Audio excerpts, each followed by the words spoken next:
This requirement comes directly from the Canadian Electrical Code, CEC, specifically Rule 12 to 610-1.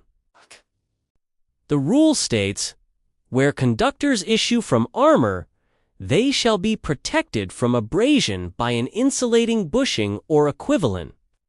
Protection installed between the conductors and the armor. This applies to armored cables like a C90, common in dry locations where there's no inner jacket. For a C90 terminations, installers typically use a proper connector and an insulating anti-short bushing. The connector secures the cable mechanically and provides grounding continuity.